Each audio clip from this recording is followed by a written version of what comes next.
Hello guys!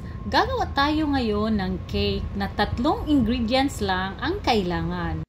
At hindi na natin kailangan pa ng oven dahil sapat lang natin ito lulutuin. Tara, samahan nyo akong gumawa nito.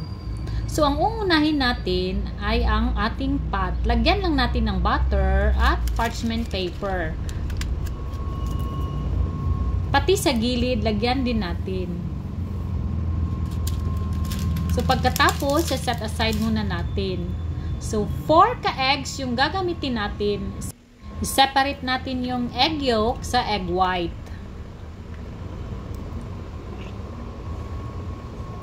So, pagkatapos natin itong ma-separate, gagawa na tayo ng meringue. So, ibibit lang natin to guys. Pagkatapos, maglagay na tayo ng sugar. Half cup na sugar ang ilagay natin. Pero gradual lang yung paglagay.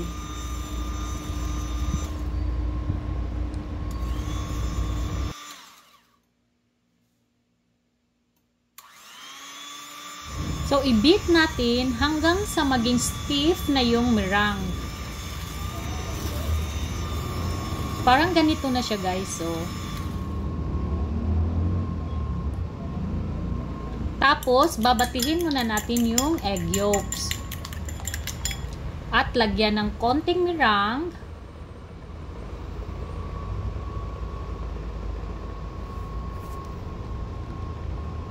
So, pagkatapos, imimix na natin yung egg yolk sa meringue.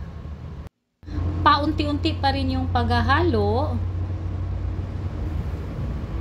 So, pagkatapos nating mahalo lahat, isunod na natin ang 1 cup na all-purpose flour. So, gradual pa rin yung paghalo nito, guys. So, pagkatapos, ilagay na natin sa ating pot.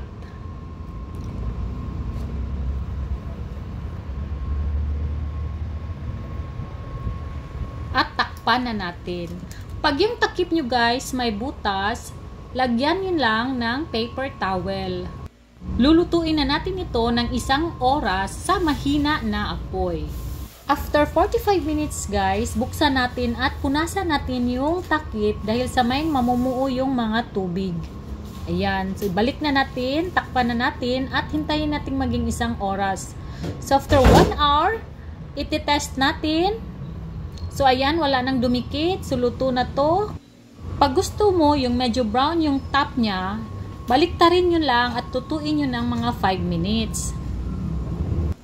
Hindi ko na yan binaliktad ulit kasi lalagyan ko ng ganache. So, tanggalin lang natin yung parchment paper. So, ito na siya guys, ang ating 3 ingredients lang na cake. So, pwede na natin itong kainin. Pero pag may mga okasyon kayo sa bahay guys, pwede nyo itong pagandahin. Lagyan nyo ng chocolate ganache, kagaya nyan, or yung yema filling ang ilagay nyo. Bali, ang cake na ito yung pinaka-base. So yan, naglagay lang ako ng almonds para maging maganda siya tingnan. So ito na ang ating no oven na cake. So, i-try nyo na to guys dahil madali lang gawin. Bye!